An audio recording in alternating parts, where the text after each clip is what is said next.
Господа, наш первый день на выставке прошел под знаменем новых интересных модификаций. Кто нес знамя? Дэн. Знакомьтесь, Дэн. Лучший представитель компании Jack. Лучший сыщик без диплома.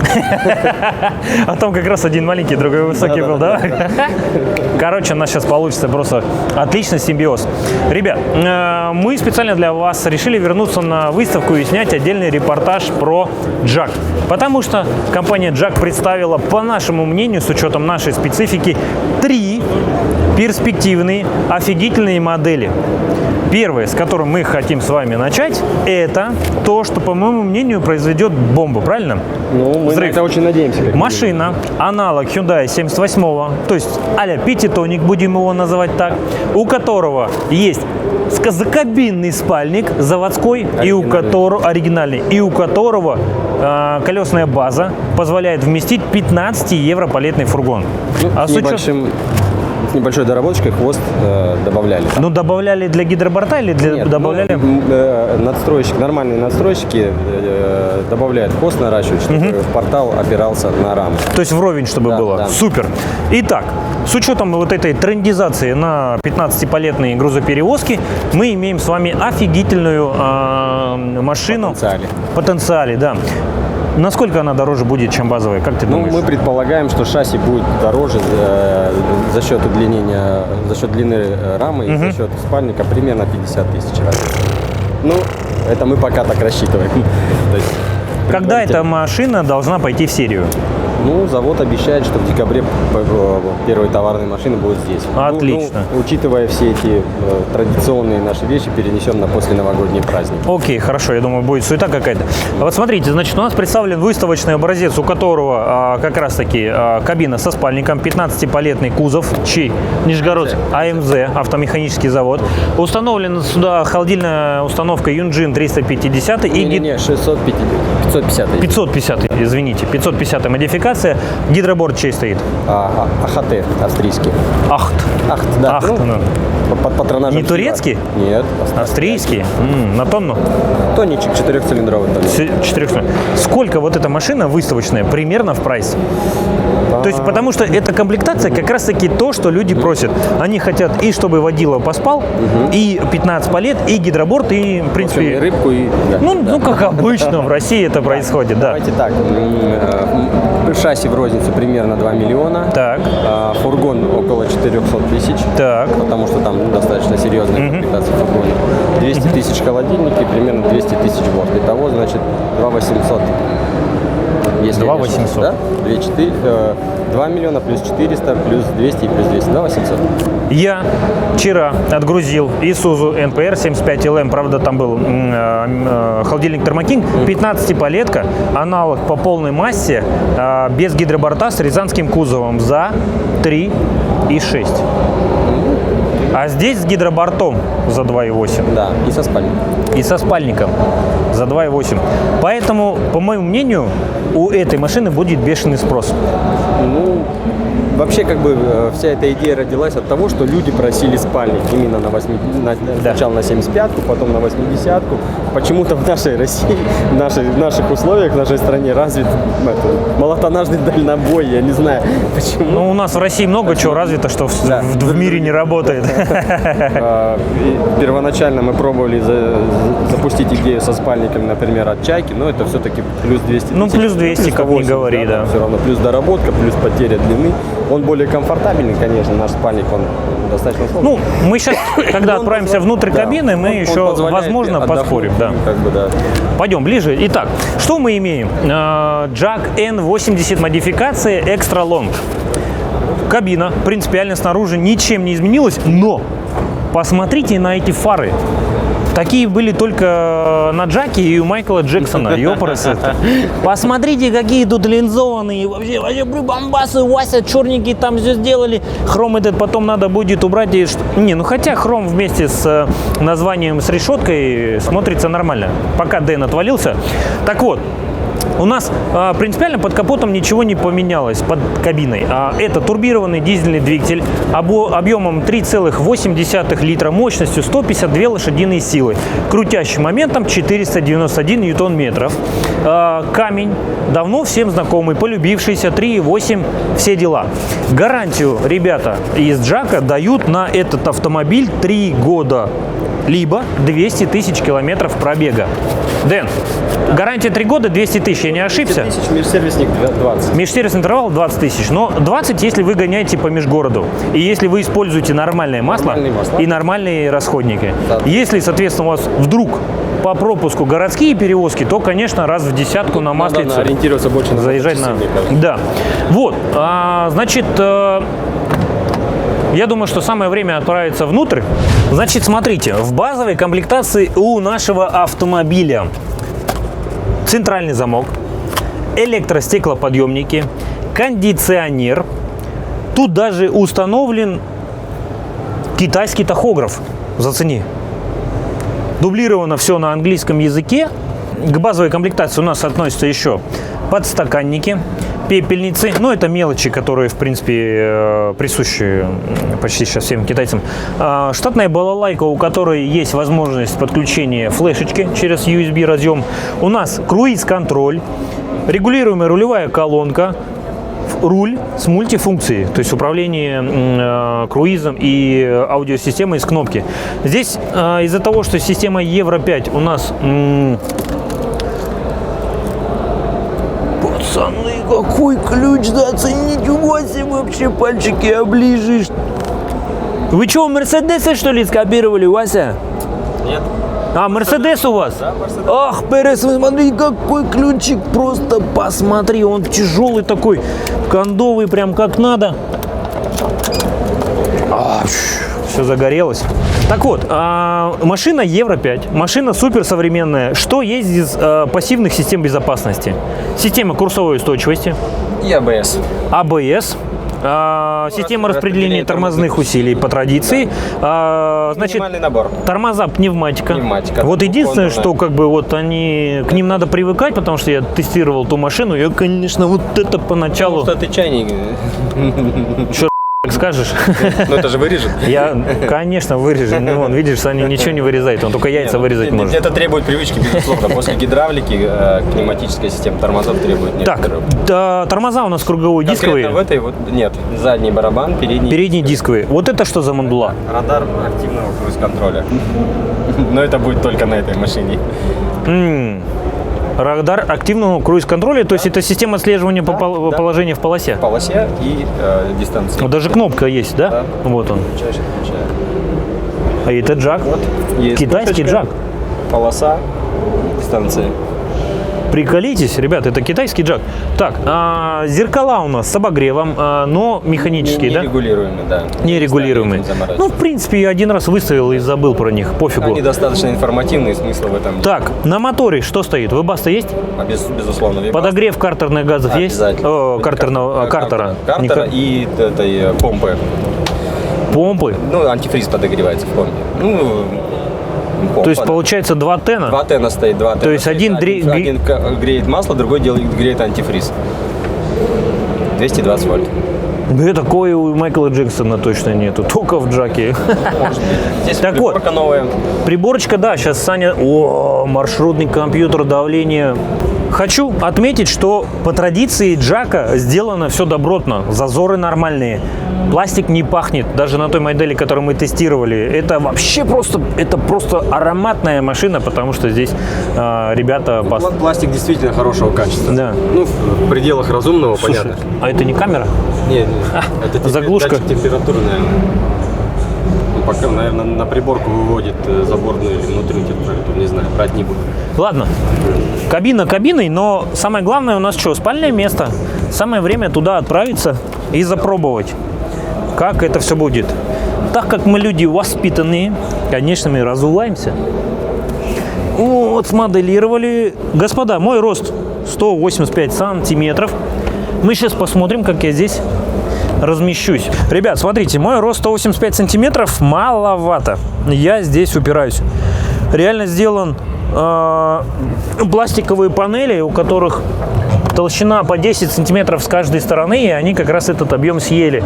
Под пластиком есть какое-то утепление? Да. Утепление кабины есть. Специально для России сделали, да? Вот.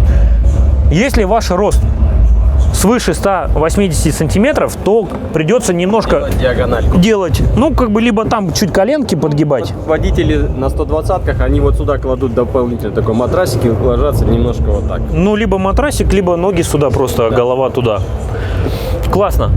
Так, освещения здесь нету, Нет, плафона и розеток. Ну, розетки никаких прибамбасов нет. Чистая полочка перекантоваться. Слушай, за полтос Да. это огонь. Полочка перекантоваться, это нормальная полочка, чтобы поспать.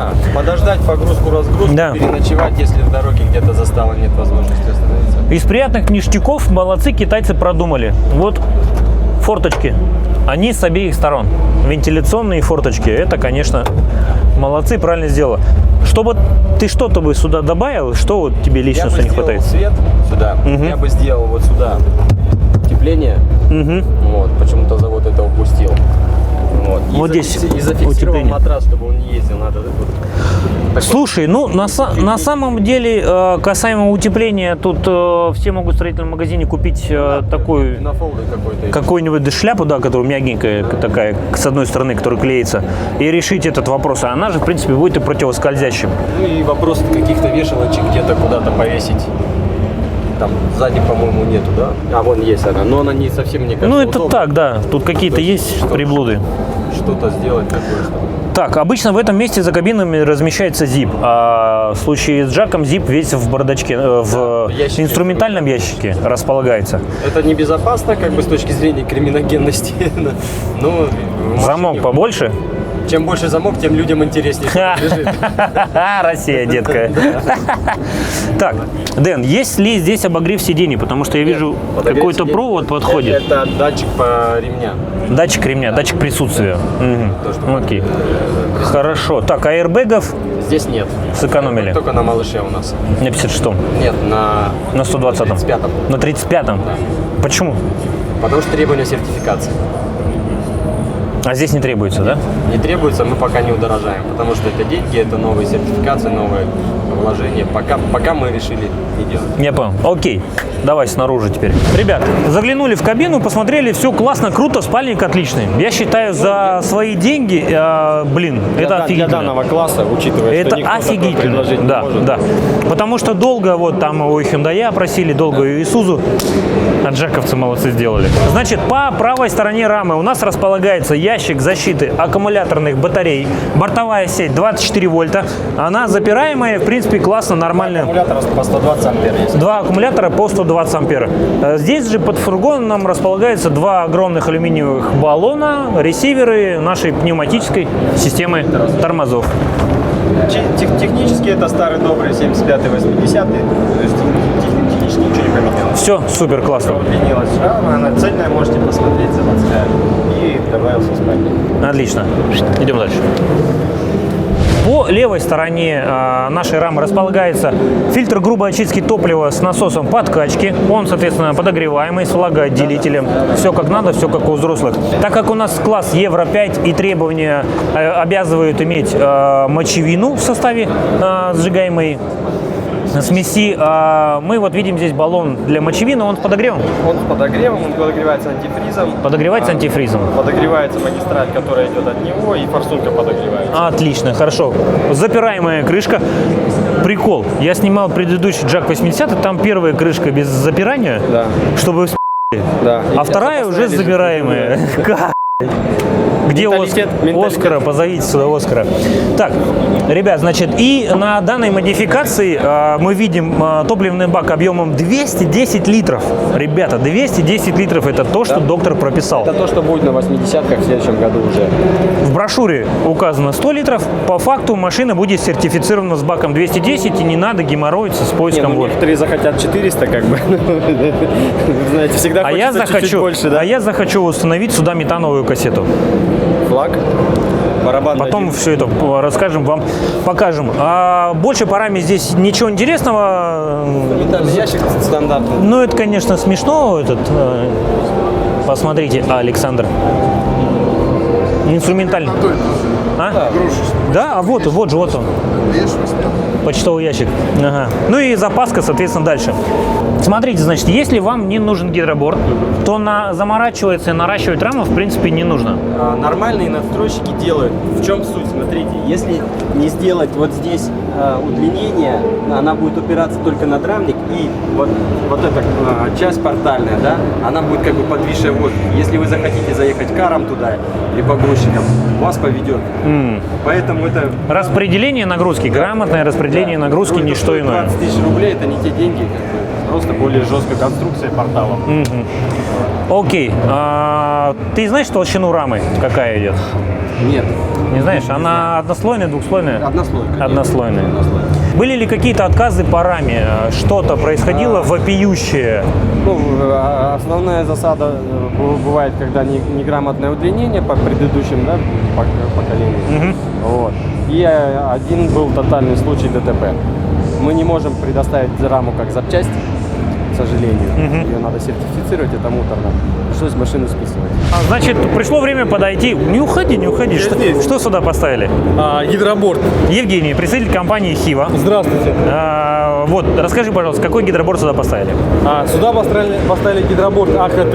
Это австрийское производство. Так.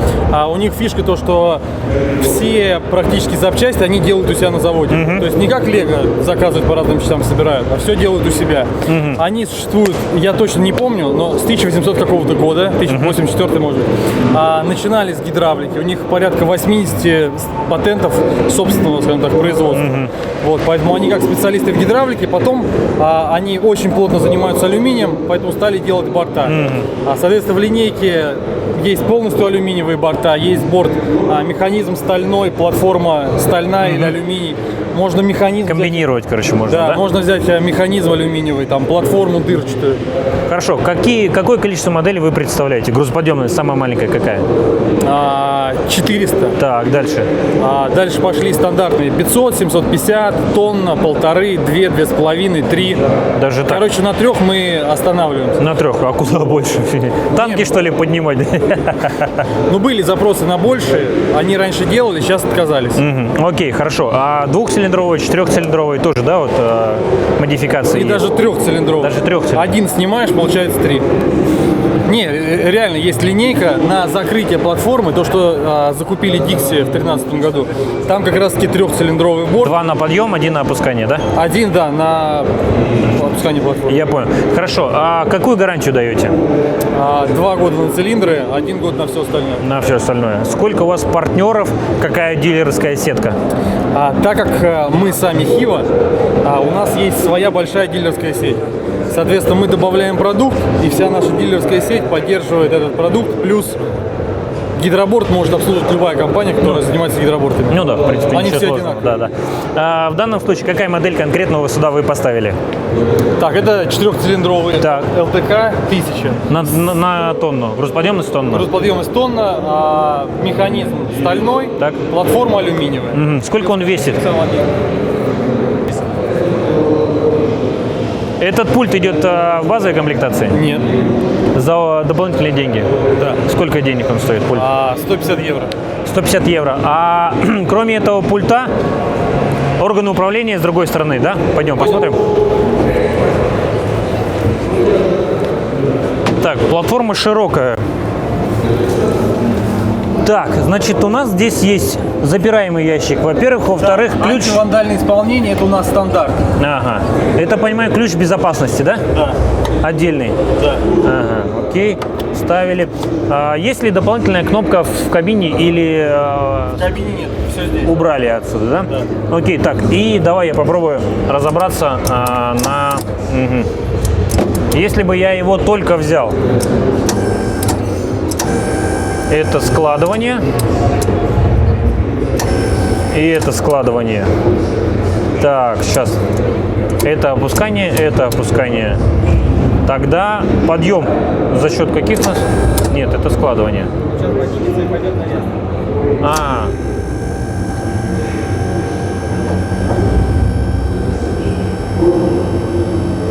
Есть нюансы. Немножко отличается от управления, как, например, на баре. Подождите, аккуратно, у нас тут не очень удачные монтажисты были, поэтому...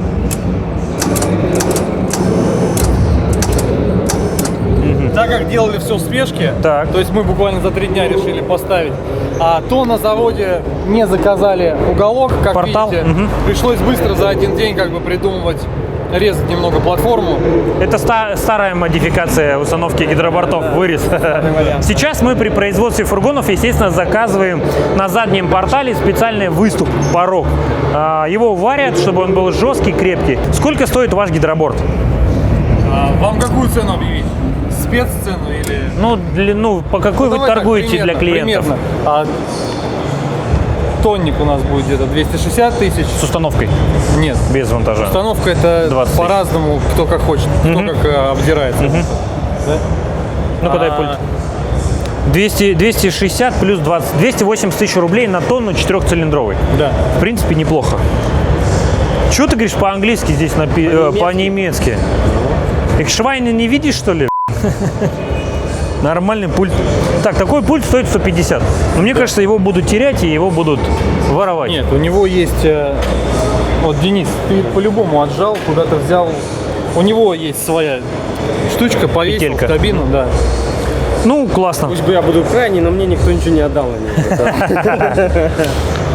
По-моему, оптимальный на самом деле по размерам, потому что я видел маленькие пульты, Не, больше не которые надо. в карман можно положить, но как раз таки они теряются. Ну да. Есть большие пульты, которые водителю надо найти, куда заныкать, поставить. Полиэтилен Согласен. опция, если что. Раз, полиэтилен.